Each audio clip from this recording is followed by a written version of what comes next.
المصطفى محمد صلى الله عليه وسلم وعلى آله وأصحابه وأزواجه وذريته وأهل بيته أجمعين وإلى حضرة شيخنا عبد القادر الجيلاني قدس الله سره وشيخنا بهاء الدين النقشبندي وشيخنا محمد سلمان المدني وشيخنا محمد أسد البنيري وشيخنا محمد نفيس وشيخنا أبو الصمد سراج الهدى وشيخنا زين بن عبد الله وشيخنا أبينا إبراهيم بن محمد وشيخنا محمد أحسن وشيخنا عبد السعيد الرفاعي شيء لله لا قبول الفاتحة.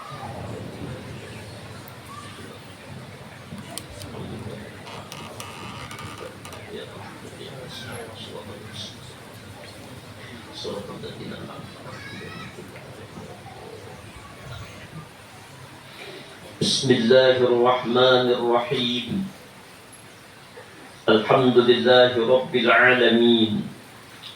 ألا إن أولياء الله لا خوف عليهم ولا هم يحزنون الذين آمنوا وكانوا يتقون لهم البشرى في الحياة الدنيا وفي الآخرة لا تبديل لكلمات الله ذلك هو الفوز العظيم.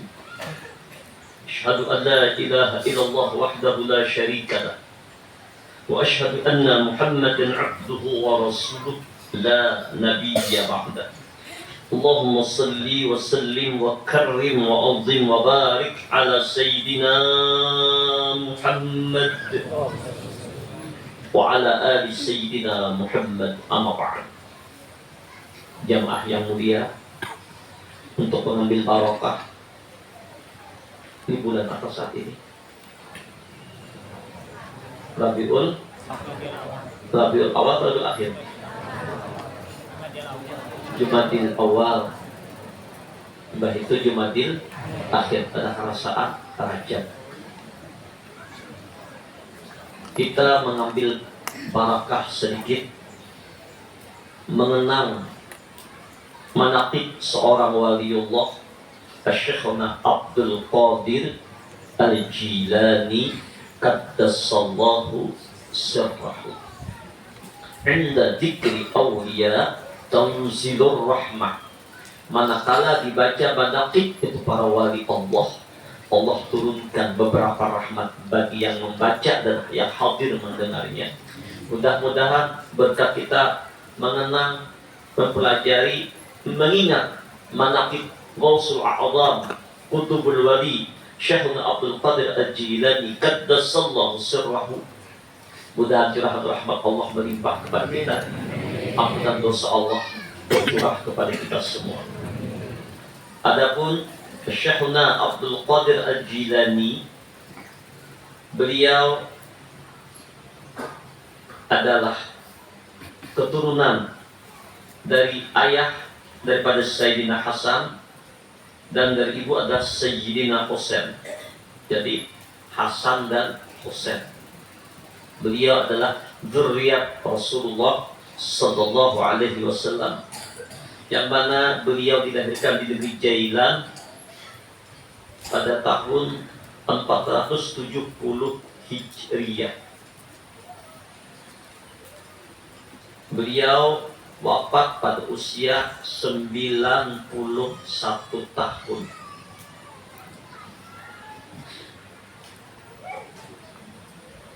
Menurut keterangan bunda beliau ketika melahirkan beliau, usia ibu beliau sudah sepuh, yaitu umur 60 tahun. Jadi orang 60 tahun bisa saja melahirkan, ada mustahil kalau dikehendaki oleh Allah.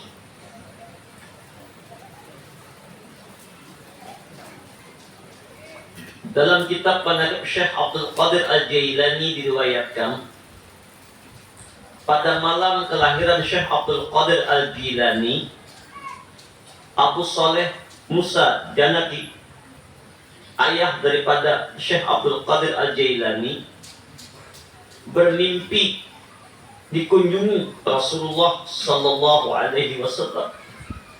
yang diiringi para sahabat, para imam, serta para wali-wali Allah datang mengunjungi. Lalu Rasulullah berkata, wahai Abu Saleh, kau akan dikaruniai putra oleh Allah. Putramu itu bekal mendapat kedudukan tinggi di hadirat Allah, di atas para wali-wali lain, sebagaimana kedudukanku di atas para nabi.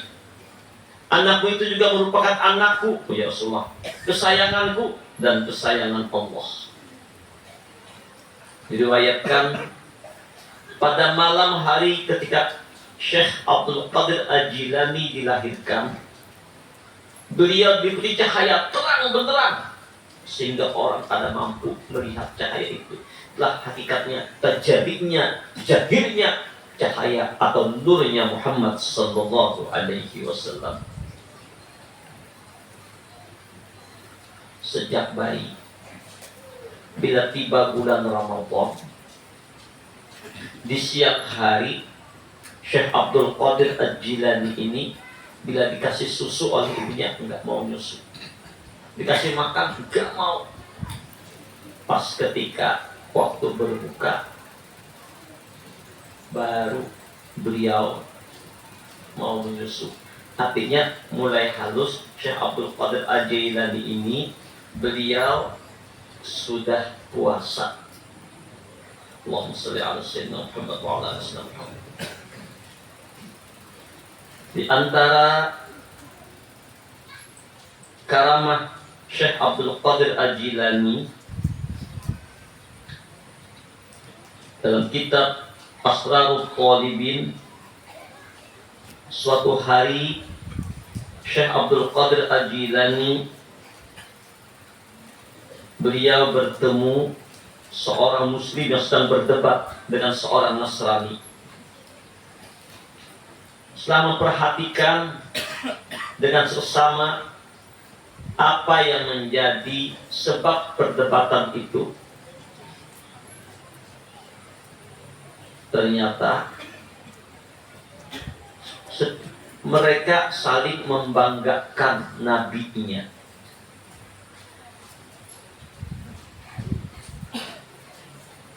Ujar orang muslim, nabi kami, nabi yang paling mulia, nabi akhir zaman, baginda Muhammad sallallahu alaihi wasallam.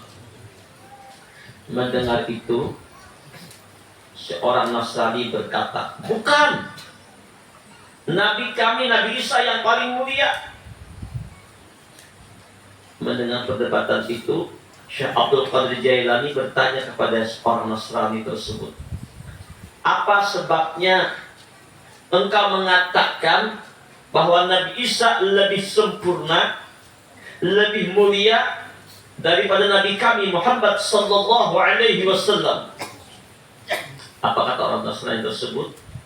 Nabi kami, Nabi Isa mempunyai keistimewaan, beliau sanggup menghidupkan orang yang sudah mati. Nah, itu kelebihannya. Mendengar itu, maka Syekh Abdul Qadir Jailani pun melanjutkan pertanyaannya. Hei saudaraku, apakah kau tahu aku ini bukan Nabi, melainkan hanya pengikut Nabi Muhammad sallallahu alaihi wasallam. Aku ini umatnya Nabi Muhammad sallallahu alaihi wasallam. Ujar orang Nasrani, aku tahu. Nah, Syekh Abdul Qadir Jailani, jika sekiranya aku bisa menghidupkan kembali orang yang sudah mati, apakah engkau beriman kepada agama Nabi kami Muhammad sallallahu alaihi wasallam? Ujar orang Nasrani, iya, kalau memang kau menghidupkan, aku beriman. Ujar Syekh Abdul Qadir Jailani, ayo kita cari kuburan. Setelah mencari kuburan, maka ditunjuklah satu kubur dan usianya sudah 500 tahun. Tuhan benar, setengah abad. Pertama setengah abad 50 tahun saja. 5 abad.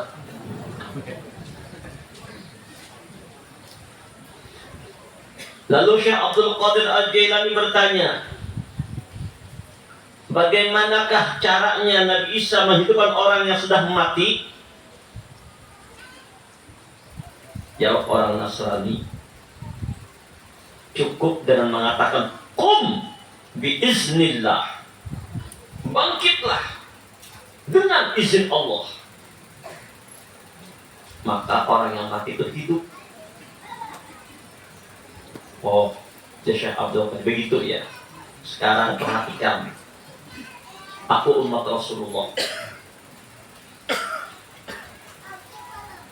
dengar baik-baik Presiden.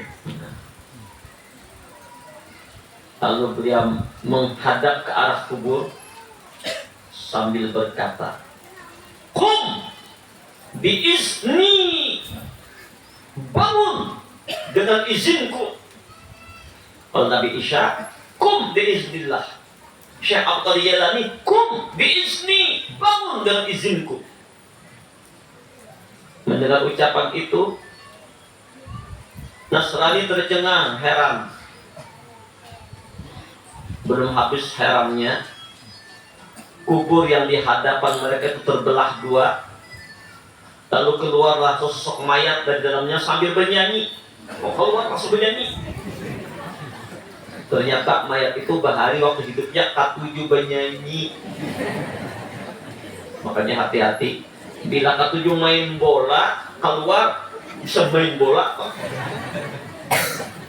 Maka sekarang demam bola luar biasa, disampaikan ada beguringan, tahan. Allahu Akbar. Tahajud tak tinggal, subuh parai, asik nonton bola. Padahal kada perlu banyak-banyak nonton bola, itu hendak tahukir terami. Isu kita ini siapa mana? Amerika kah? Iran kah? Siapa mana?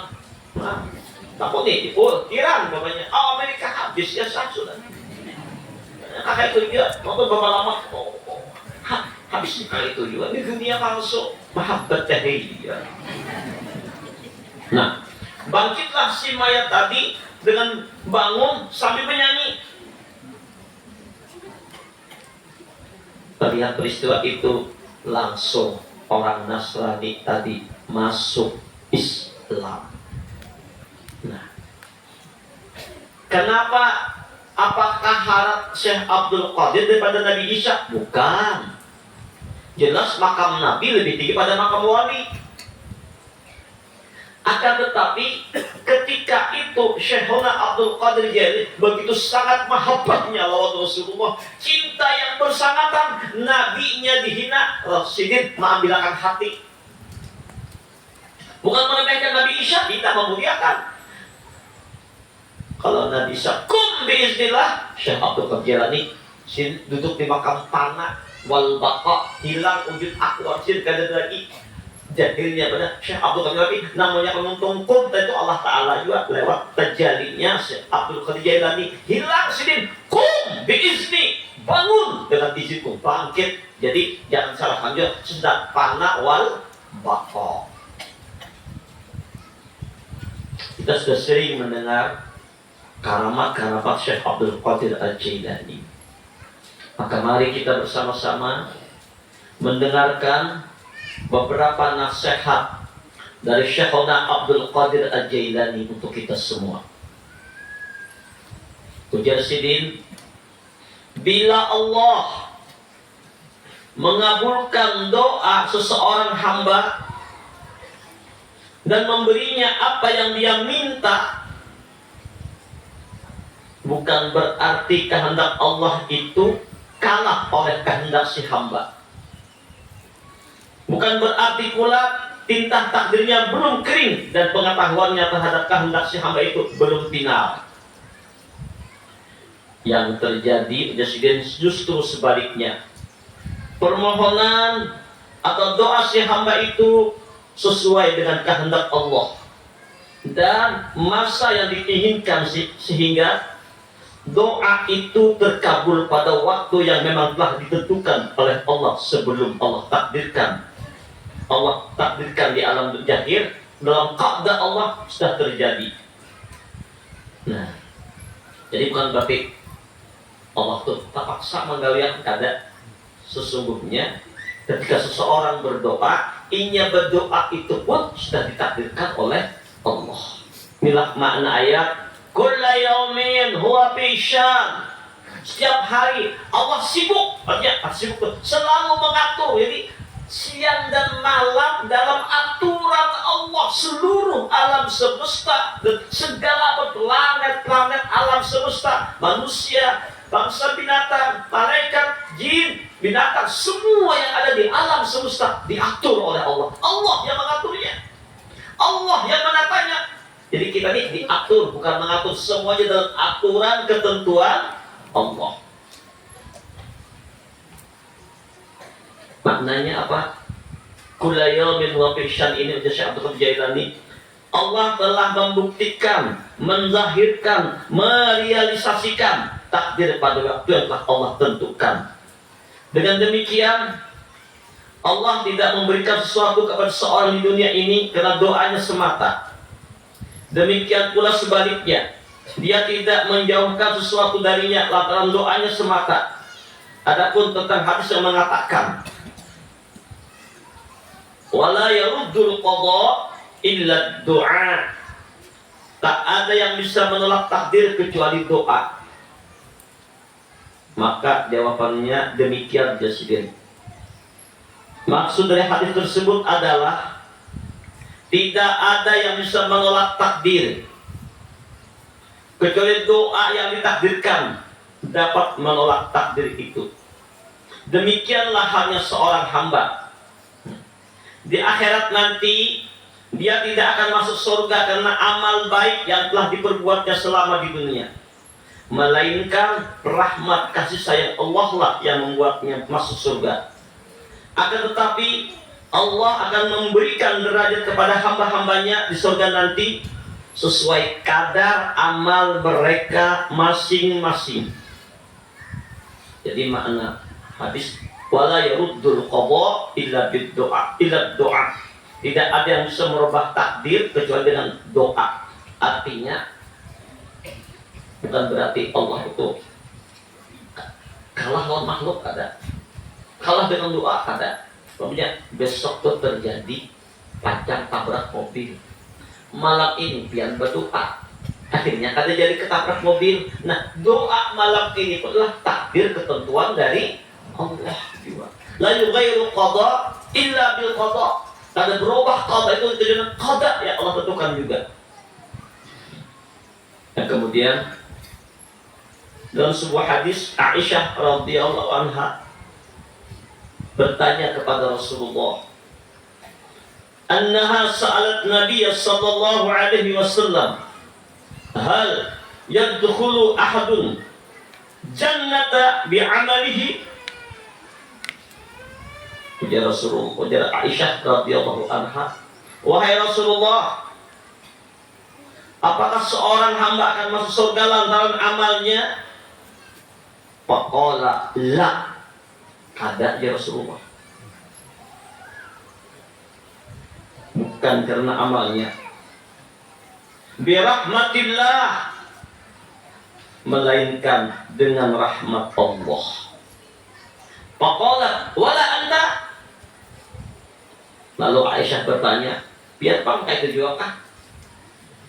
Faqala wala ana, aku pun demikian pula ya Rasulullah. Illa ayyatagammana nabi Allah bi rahmatihi wa wada'a yadahu ala hamatihi. Ujar Rasulullah, hai Aisyah, aku pun demikian pula, kecuali Allah memberikan kasih sayangnya kepadaku. Rasul mengatakan itu sambil meletakkan tangannya di atas kepala.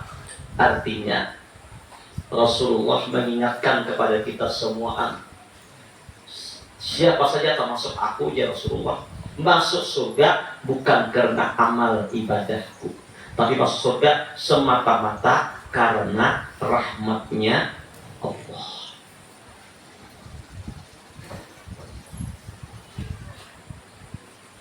Maka itu jangan Janganlah kita mengandal amal ibadah kita. Janganlah kita mengandalkan kekuatan ilmu kita.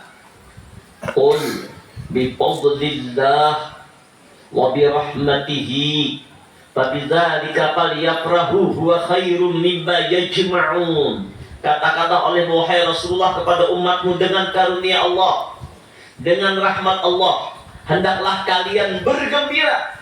Yang demikian itu lebih baik daripada apa yang kalian kumpulkan. Artinya Allah Ta'ala menyuruh hati kita senang, himung, gembira, bahagia dengan karunia dan rahmat Allah. Artinya tanda orang itu mendapat rahmatnya Allah, tanda orang mendapat kasih sayangnya Allah, Allah menuntun orang itu beramal, beribadah, berzikir, berbuat kebaikan, menghindarkan daripada maksiat, menolong berbuat taat.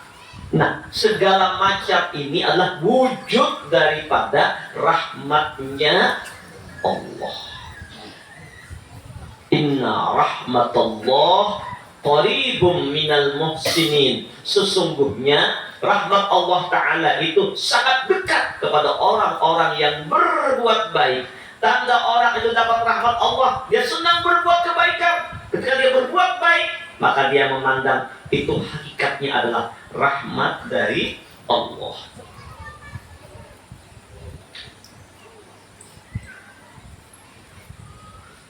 Jadi sesungguhnya Allah itu tidak punya kewajiban melawan kita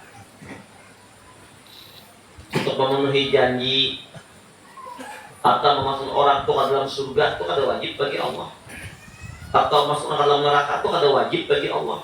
Tudzais fa'alul lima yurid. Allah bebas berbuat sekehendak Allah. Masuk ke surga kasih pulang, ke neraka itu terserah Tuhan, ada kewajiban. Akan tetapi tanda orang yang digariskan oleh Allah menjadi calon ahli surga, Allah tuntun, Allah bimbing dengan rahman rahim Allah, dengan rahmatnya Allah untuk dalam ketaatan. Tapi orang yang bukan nyemplung ke dalam neraka, orang tersebut tidak mendapat tuntunan, bimbingan dari Allah. Dengan dia jalannya sesat. Yudillu may yasha wa yahdi may yasha. Allah sesatkan siapa yang dikehendaki, Allah beri petunjuk siapa yang dikehendaki. Maka itu penting benar peranan doa untuk merubah seseorang nampaknya di neraka berkat berdoanya surga, nampaknya berbahaya berkat doanya selamat, nampaknya miskin berkat doanya diberi Allah kelebihan berkat doanya. Tapi ingat, bukan karena doa, ingnya berdoa itu pun sudah Allah takdirkan waktu di alam ajali. Hajatnya semuanya dan berdoa Allah menghendakinya. Nah, ada berdoa Allah aja. Tanda Allah ingin mengabulkan doa seorang hamba, Allah gerak akan untuk si hamba tadi untuk berdoa, untuk meminta. Nah, perkara Allah mengabulkan bisa langsung, bisa ditunda beberapa waktu, bisa juga doa si kai, doa si Nini tadi nang berdoa meminta kepada Allah dengan doa kebaikan yang macam-macam, doa kekayaan, doa ini sidin kada diberi oleh Allah. Tapi anak sidin atau cucu sidin atau buyut sidin sugih-sugih. Nah, kenapa sugih-sugih? Berangkat doa kainya. Mungkin kainya berdoa, beramal, beribadah, orang soleh, tapi Allah kada berikan kepada si kai tadi untuk sugih. Untuk kaya kenapa? Sudah Tuhan Allah Ta'ala. Nah, apa juga? Baik, ku hadiahkan dengan anak cucu. Jadi ingat kita nih, nang wayah ini yang sugih-sugih wayah ini. Nah. Jangan-jangan bukan karena kita, mungkin doa kaya kita, datuk kita bahari dan turun-temurun. Maka itu ada seorang anak muda mengadu lawan abahnya. Bah, kenapa nasi kulo sial banget? Pian bahai sugih, kai sugih, datuk undangan sugih juga, di atasnya sugih-sugih. Kenapa ulut ini nampaknya apes, jatuh miskin, terus gagal, terus kenapa? Maka tuh kalau kita sugih-sugih, kenapa ulut nampaknya miskin? Ujaran Abah, anu nakai daripada Tuhan kita tuh di atas tuh waktu dapat Lailatul Qadar berdoa, ya Allah, sugihkan anak cucu ulun, alimkan anak cucu ulun 7 turunan. Abah dina ka-7, ikam na ka-8.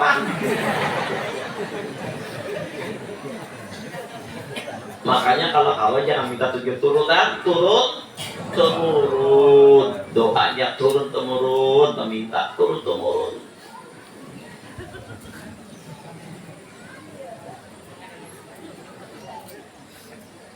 Bisa juga doa yang kita panjatkan tidak nampak kabulnya, tapi digantikan dengan bencana yang akan menimpa kita. Boleh jadi juga doa yang kita minta tadi dihindarkan oleh Allah Ta'ala, bencana yang akan menimpa, atau karena di akhirat Allah kabulkan. Subhanallah. Akan tetapi Syekhuna Abdul Qadir Jailani berpesan kepada kita dalam berdoa, apa disini? Janganlah meminta apapun kepada Allah kecuali meminta ampunan atas segala dosa yang telah lalu engkau perbuat. Jadi mintalah supaya dosa-dosa kita yang lalu dihapuskan Allah. Udah nang minta utama ini yang diminta.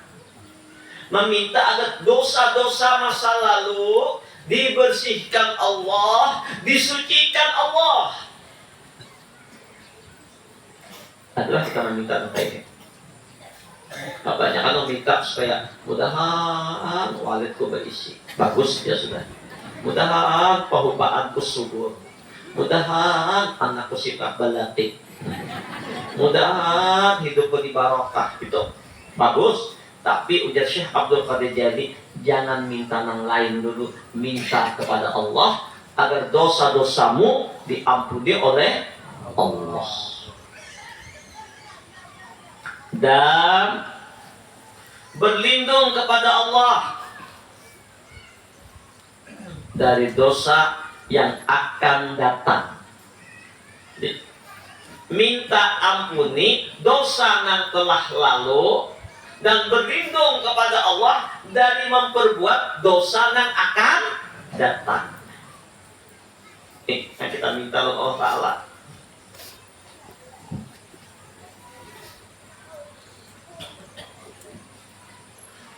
Dan meminta pertolongan untuk taat kepada Allah, kemampuan untuk melaksanakan perintah Allah yang kita minta, keredaan terhadap pahitnya takdir Allah, minta kesabaran dalam menghadapi beratnya ujian,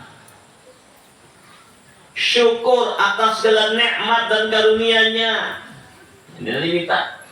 Mati dalam keadaan husnul khotimah, serta berjumpa dengan para nabi, pada khusus baginda Muhammad sallallahu alaihi wasallam, siddiqin, syuhada dan solehin. Ini kita minta. Doa kita begini. Kalau bisa bahasa Arab, bahasa Banjar boleh. Ya, banyak minta ampunan dosa. Di antaranya Rabbi firli wali walidayya warhamhuma kama rabbayani shaghira. Bagus dibaca.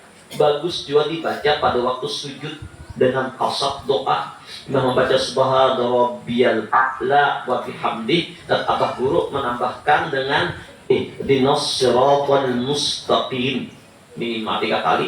Tambahi lagi Rabbi firli wali walidayya warhamhuma kama rabbayani shaghira. Bagus banget tuh, 3 kali minimal, berkah ya.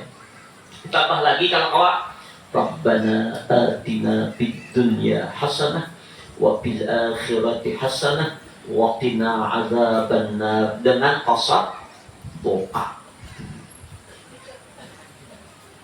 Ini petunjuk Rasulullah.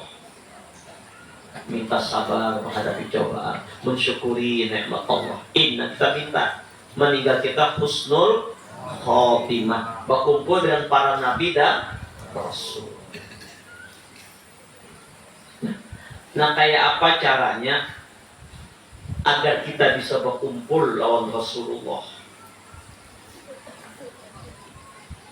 Seorang sahabat Nabi yang bernama Sauban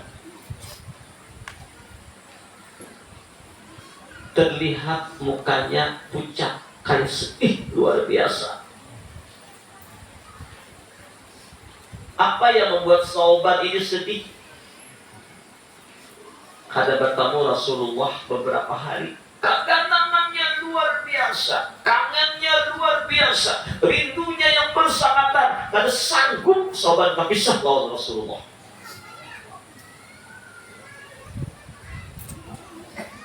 Lalu Sauban menemui Nabi. Sauban, ya Rasulullah, kenapa engkau murung? Apa yang membuat engkau bersedih? Ya Rasul, ulun memikirkan nasib ulun ya Rasul. Ulun sehari saja di dunia ini tidak melihat wajah pian. Keganangannya luar biasa. Kada sanggup ulun kalau kada menatap wajah pian sehari saja, sesaat saja. Tapi lawan pian ulun kada sanggup ya Rasul. Apa hidup ini kada ada artinya, hidup tanpa pian ya Rasul. Ulun tak pikir bagaimana nanti di akhirat. Ulun di dalam neraka, pian di surga yang paling tinggi. Nah kayak apa nasib ulun tak pisah lawan pian ya Rasul? Bukan neraka tapi tak pisahnya lawan pian. Kalaupun ulun Allah takdirkan di dalam surga juga, ya Sauban, paling surganya surga yang paling bawah, pian puncak surga. Ulun tak bisa pulang lawan pian ya Rasul. Ulun kada mau pisah lawan pian ya Rasul. Kada sanggup tak bisa lawan. Di dunia sehari saya tak bisa, kada sanggup apalagi di akhirat ulun kada sanggup ya Rasul. Menangis Sauban. Adakah perasaan semacam ini tertanam dalam diri kita masing-masing pada jamaah? Kerinduan yang bersangatan kepada Rasulullah. Mungkin kita tidak pernah jumpa dengan Nabi secara jasmaniah kita, tapi kita rindu yang bersangatan.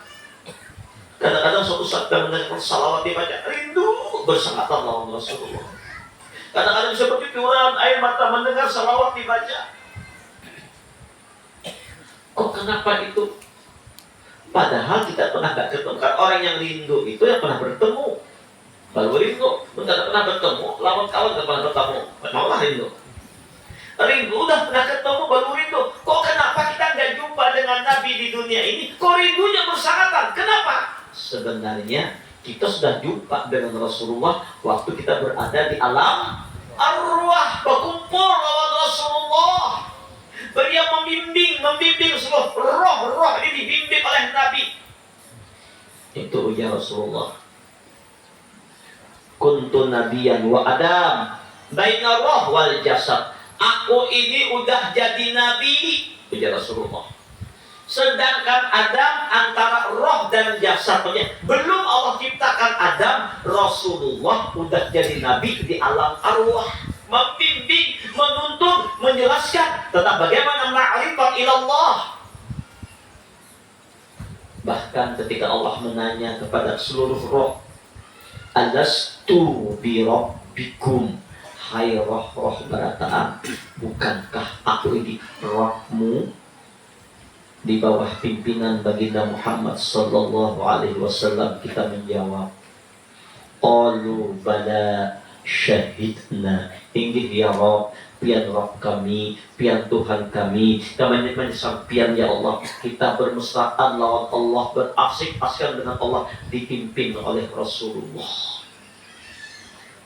Makanya kenapa rindu di dunia ini lawan Rasulullah? Karena roh kita udah ketemu.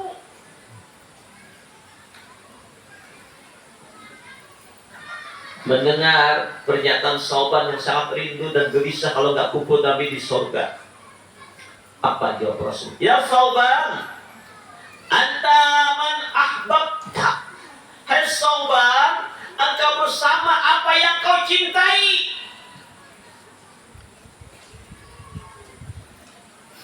Karena Sauban bersama cinta lawan Nabi, bersama yang dicintai. Siapapun menjadi Nabi, al-mar'u ma'a man ahabba ilaih. Seseorang bersama apa yang dicintainya. Nanti di akhirat bangkit bersama yang dicintai.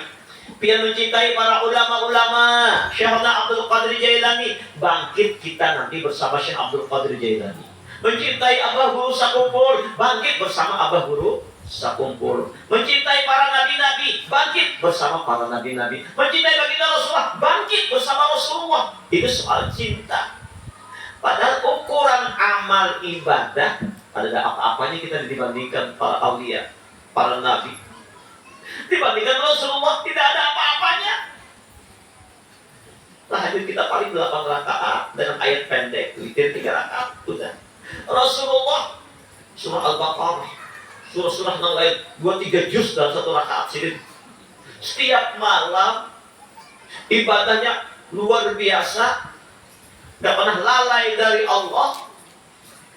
Seujung kuku Rasulullah ada amalan kita nih. Tapi Allah memberi kemuliaan bagi para pencinta dengan sakundukan lawan Nabi di dalam surga, sakampung lawan Rasulullah. Jadi kelebihannya. Maka itu hati-hati menjatuhkan hati. Bu, Pak, hati-hati menjatuhkan jatuh cinta kepada seorang. Nanti ada resiko. Sekali lagi, hati-hati menjatuhkan hati, jatuh cinta pada seorang. Ini ada resikonya. Karena kita mencintai seorang bersama dengan kita cintai. Amun mencintai pemain bola, pas beda dengan kita akidahnya. Nah, diadolakan siap malam, sampai baju pemain bola, si ini.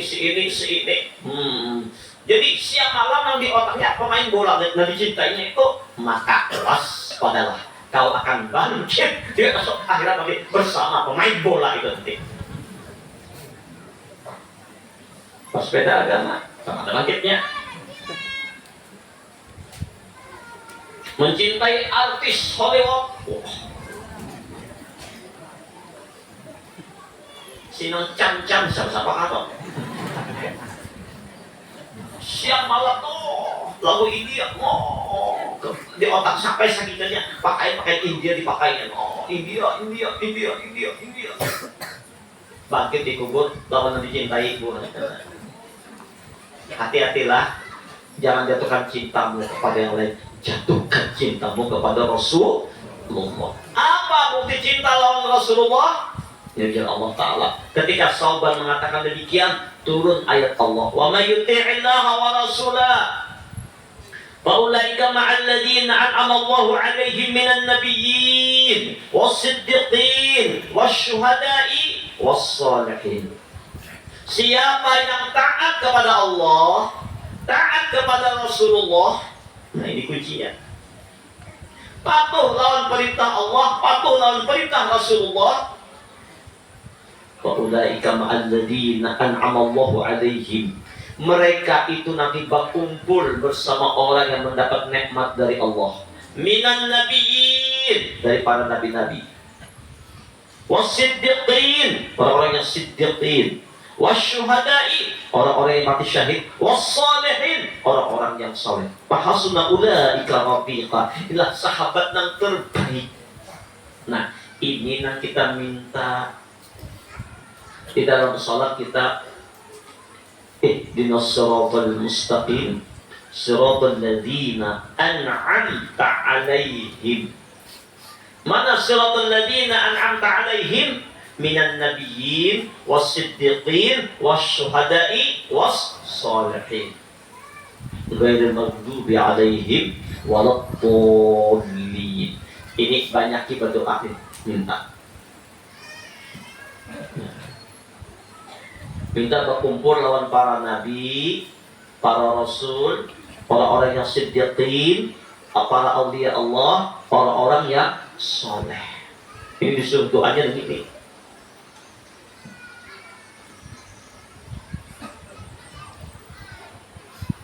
Ujar sidin pula pesan saya Abu Jalani, jangan pula kau meminta kekayaan duniawi,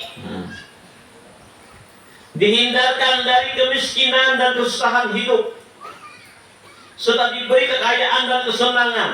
Jangan minta itu, berbahaya. Sugih akan banyak sugih itu jelapak, banyak sugih itu KPK mus.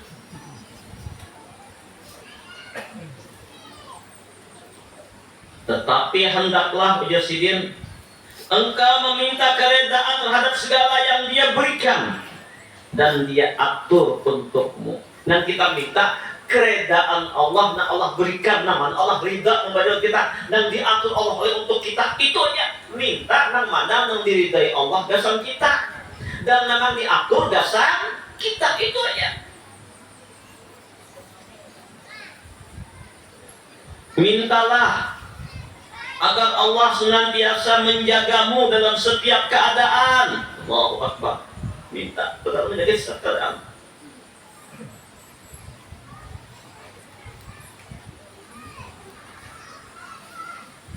Mintalah agar Allah senantiasa menjagamu dalam setiap keadaan, tempat dan ujian yang Dia berikan kepadamu, hingga Dia membawamu ke kondisi yang sebaliknya, sebab kau tak tahu di manakah kebaikan itu berada, dalam kemiskinan atau kekayaan. Bisa aja dalam miskin rajin beramal, rajin beribadah, atau bisa juga tambah miskin, tambah jauh dari Allah. Bisa juga. Bisa jadi diberi Allah kaya, tambah semangat beramal, tambah bersedekah. Jadi kita tak tahu di mana Allah andaki untuk kebaikan kita, dimiskinkah dalam taat atau di dalam kaya. Itu terserah Allah. Jadi mintalah nah mana diridai oleh Allah, kebaikan yang terbaik menurut Allah. Jangan ujar kita, terserah Allah yang terbaik. Allah lebih tahu.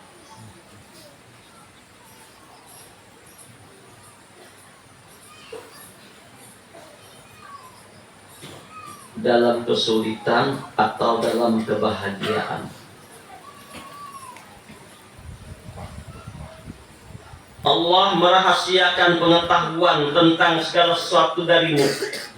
Hanya Dia yang mengetahui baik buruknya sesuatu perkara untukmu. Nah, jadi ini bisa saja di dalam sedih, di dalam penderitaan, kita tambah dekat dengan Allah. Bisa juga dalam kesenangan kita tambah dekat, ini masih tergantung. Jadi bila diberi Allah kesedihan, maka berbaik sakalah. Disitulah cara Allah membuat aku lebih dekat ke Allah dengan bersabar. Bila diberi kesenangan, disini Allah beri aku untuk bersyukur. Dalam sebuah riwayat dikisahkan bahwa Umar bin Khattab pernah berkata, aku tak peduli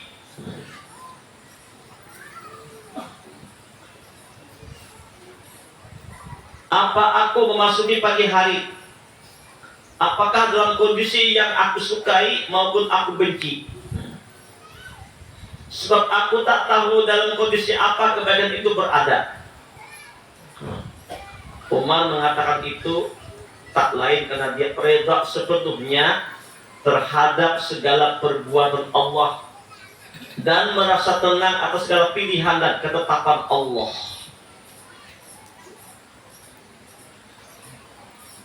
Apa yang diingatkan oleh Allah dalam Al-Quran, kutiba alaikumul qitalu wa huwa karhul lakum,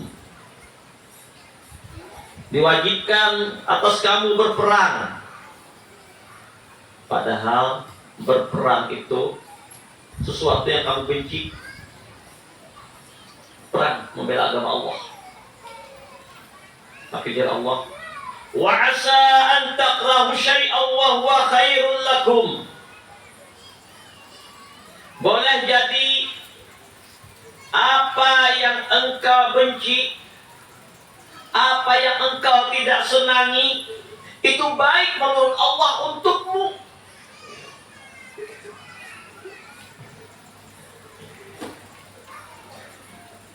Menurut nafsu adalah kehidupan.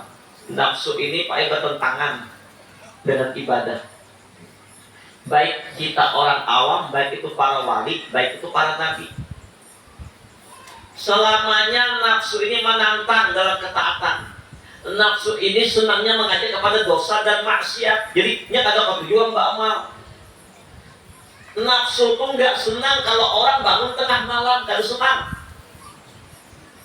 Nafsu nggak senang kalau orang bangun subuh. Nafsu nggak senang orang hadir ke majelis ilmu. Nya kalau nyaman-nyaman, rame-rame, guring terus. Nah, siapa yang mampu mengendalikan nafsunya? Nah, yang namanya selamanya ini mengajak kita kepada jauh dari Allah. Kayak kutub utara lawan kutub selatan. Nah, siapa yang kau mengendalikan nafsunya? Wah, nafsuku sarik bangun tahajud ya. Kasih bangun tahajud. Lawan jahat. Nafsumu nggak senang, aku bangun salat subuh. Bangun salat subuh. Lawan yang ada ketujuh nafsu. Nafsu pada senang, aku baca Quran kita. Nafsu pada senang kalau aku banyak diam, banyak berzikir kita. Pokoknya lawanin akan sesuai lawan nafsu. Ajar Allah. Wa amma man khafa maqama rabbih wa nahan nafsa 'anil hawa fa innal jannata hiyal ma'wa. Siapa yang takut kepada Rabb-nya lalu yang mengendalikan nafsunya untuk tunduk kepada Allah, dilawannya, nah dilawannya untuk tunduk kepada Allah, maka surga tempatnya. Wa asa an tuhibbu syai'an wa huwa syarrul lakum wallahu ya'lamu wa antum la ta'lamun. Boleh jadi nak engkau senangi, nak ikam katujui, nak ikam tindiki, kada terjadi itu ya Allah kada baik untukmu.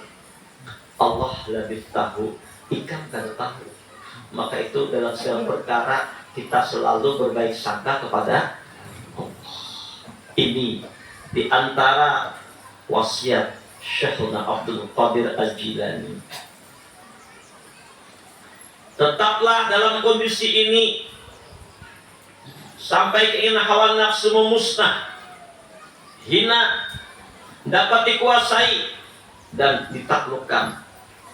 Lantas musnah pula kehendak dan angan-anganmu, dan keluarlah segala makhluk dalam hatimu.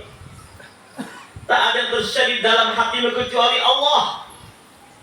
Ketika itu hatimu akan dipenuhi dengan cinta kepada Allah dan niatmu untuk mencapainya menjadi tulus.